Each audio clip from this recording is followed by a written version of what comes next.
Alam mo ba na ang revamp Aulus ay hindi na si Aulus? Sa kasaysayan ng Mobile Legends, ito ang unang pagkakataon na hindi lang inimprove ang hero skill at appearance, kundi ipinasa din ang kanyang pangalan, kapangyarihan at diwa sa iba.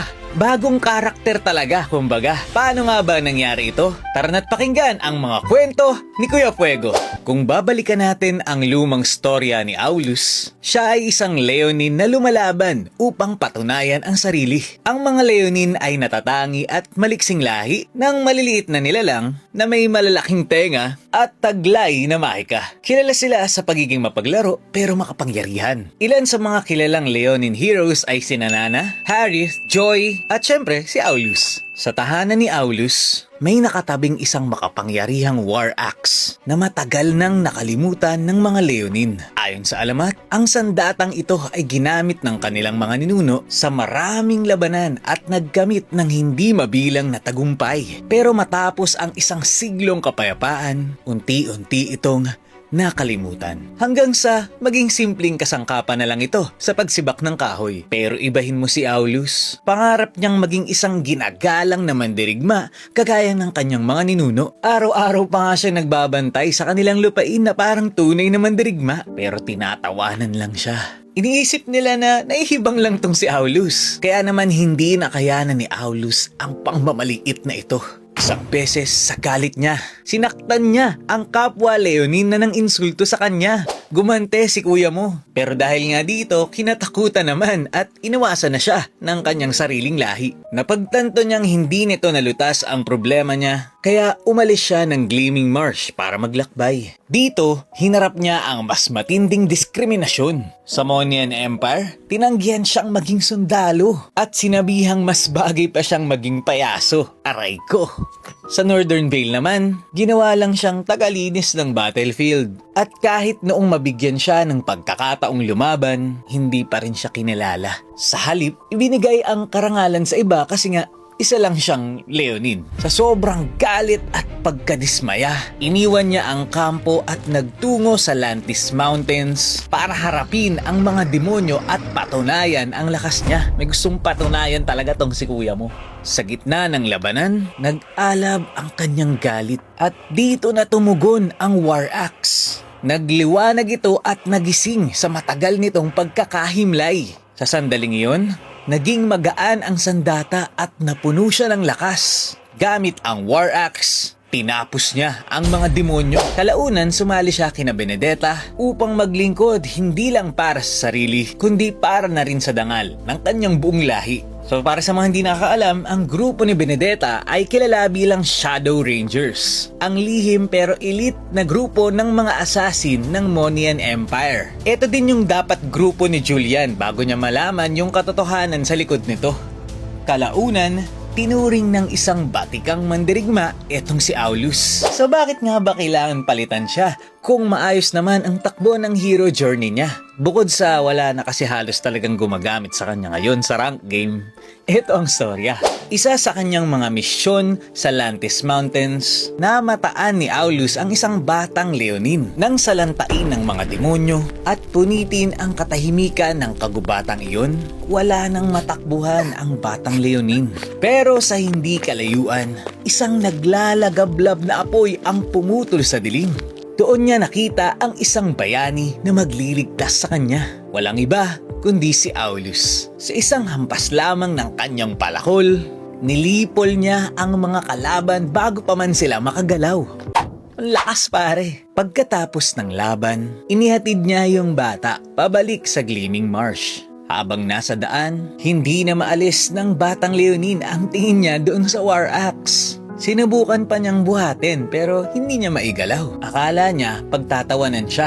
Pero tinignan lang siya ni Aulus at sinabi, "Palang araw, makakaya mo na ding buhatin ito kapag isa ka ng bayani." Tumatak ang pagkakataong yon sa batang Leonin. Lumipas ang mga araw at payapa ng muli ang paligid. Pero hindi pa rin malimot ng batang Leonin ang pag-uusap nila ni Aulus. Gumawa pa siya ng sarili niyang palakol mula sa bato. Sa una, tinatawanan lang din siya ng mga ibang mandirigma. Isang batang tumatakbo na may dalang batong palakol. Sumisigaw pa at ginagaya rin ang galaw ni Aulus. Idol talaga kumbaga. Lumipas ang ilang buwan, nagsimula na rin ang kanyang pagsasanay.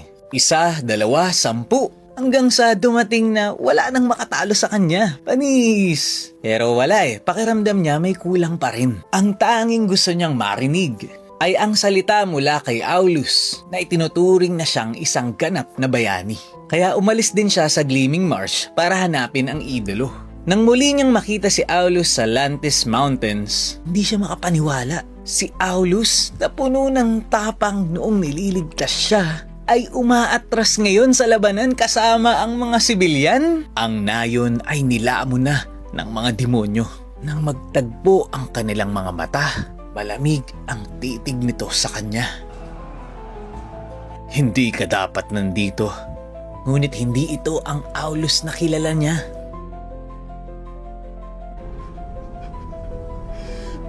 Takot ka ba? Ano, nginig? Takot? Walang bitaw? Lumayas ka! Sagot ni Aulus. Pero hindi siya umatras. Kung ikaw ang Aulus na kilala ko, lumaban ka sa akin. Kapag nanalo ako, akin na ang War Axe. Tinitigan siya ni Aulus at nagbigay ng makahulugang ngiti. Kaya sabi niya, sige. Gegelods, kumbaga. Nagsimula silang maglaban pero natalo ni Aulus ang baguhang mandirigma. Dugo na lamang ang nalalasahan nito sa kanyang bibig. Mayabang ka, boy. Talo ka pa rin, boy. Batid man ang pagkatalo, matapang niyang sinigaw na babalikan niya si Aulus para talunin. Tinalikuran lang siya ni Aulus na parang nothing happened. Para mas mapalakas ang sarili, tinahak ng batang Leonin ang lahat ng dinaanan o dinanas ni Aulus. Halos magyelo siya sa lamig ng Northern Vale at nalibing siya ng 3 araw sa sandstorm ng Ajelta. Hindi niya rin alam kung paanong nakaligtas si Aulus sa ganong pagsubok. Na-realize niya na marami pa talaga siyang kakaining bigas. Sa kahit saang lugar, patuloy na binabanggit ang pangalan ni Aulus. Mas mabigat pala ang pasani ni Aulus kaysa sa inaakala niya.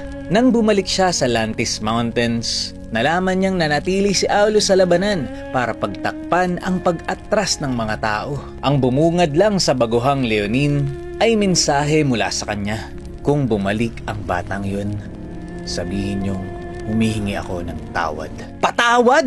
Yan ang galit na sigaw nito. Hindi pa niya nakikitang karapat dapat ako. Hinawakan niya ang batong palakol at tumakbo sa labanan. Naroon si Aulus, sugatan, pero hindi pa rin umaatras kahit isang hakbang. Anong ginagawa mo rito? Sigaw ni Aulus. Tumahimik ka! Hindi pa tapos ang laban natin. Wala kang karapatang mamatay ngayon. Lumaban sila ng sabay. Pero sa dami ng kalaban, nabasag ang palakol ng batang Leonin. Kuko, ngipin o kahit ano pang bagay na pwede niyang gamitin sa pakikipaglaban ay ginamit na niya. Salahin mo! Isang pamilyar na sigaw ang umalingaw-ngaw. Ang War Axe ay inihagis ni Aulus at tumama sa kanyang mga kamay. Nagtiyab ang kapangyarihan. Ang sandata ay tumugon sa galit na nasa kanyang dibdib. Ramdam niya na hindi lang ang kanyang sariling lakas kundi ang diwa rin ni Aulus ang bitbit niya. So yun pala ang nangyari at maigi na rin na nahimay natin para malinaw para sa ating lahat. Una, hindi namatay ang totoong Aulus. Kumbaga, may realization siya na tapos na ang gampanin niya sa War Axe at oras na para ipasa ito sa isang mandirigma na karapat dapat dito. Retired na, kumbaga. Pero syempre, hindi porket pinasa niya ay gagana na agad ito. Makikita natin na may sariling diwa din ang palakol at nakakapagpas siya kung worthy ba ang mandirigmang humahawak dito. Mula sa magkarugtong na kwento, yung trait pala para ma-activate yung War Axe ay mula sa matinding bugso ng galit. Nagigising ang sandata kapag nararamdaman ito ang breaking point.